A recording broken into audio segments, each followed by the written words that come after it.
With the Scott family, first of all, we would like to thank God for bringing us to this point, and we feel good about what has been presented to the jury, and we feel confident.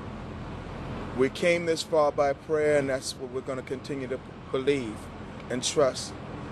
And it has been successful all the way through, and up to this point, it's been long, hard, and trying.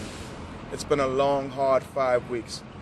And we just continuously believe in God and ask for the continuous prayer of the city, the state, and the country. And we do believe that we will get the guilty verdict and that we will receive justice for my brother.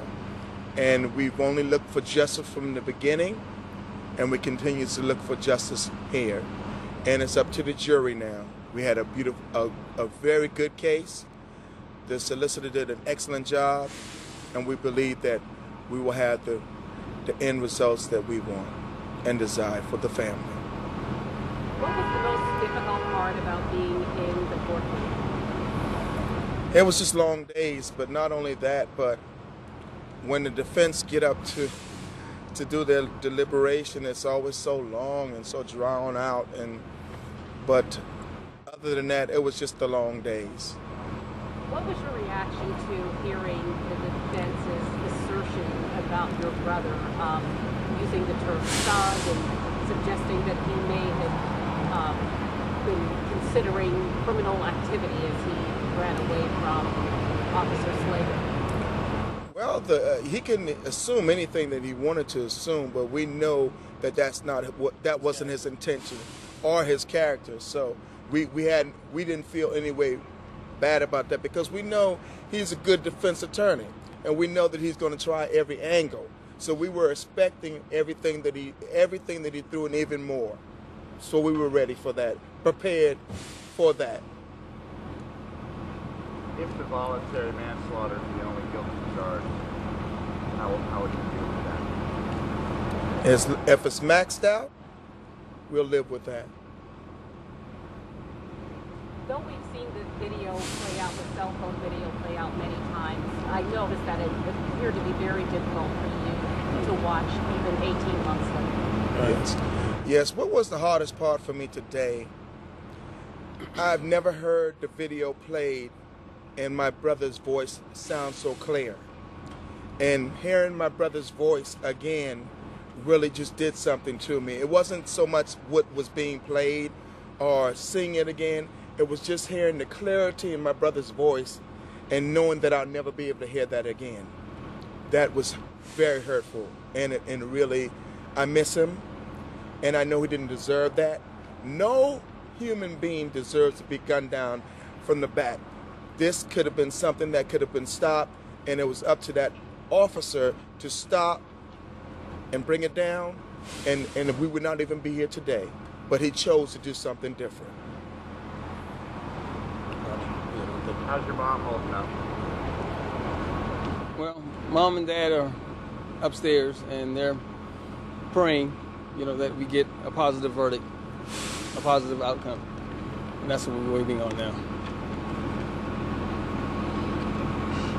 All right. When you hear Andy Savage say that this was a matter of seconds and not feet, not distance, but time, what's going through your head when you hear that? Well,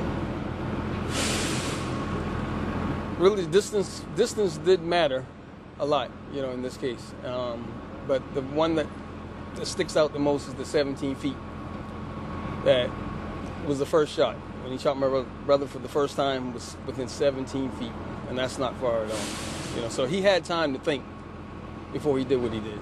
And just like my brother just said, no human being should be gunned down like that. He didn't even give him a chance. He just made a sporadic decision and did what he did. And when they play the video over and over and over again, and you hear that first pop and then the next pop from the gun, do you have a gut-wrenching feeling? Yes, absolutely. What's that like? Excruciating. It's like this is so surreal that it's happening. It was his last run. Yeah.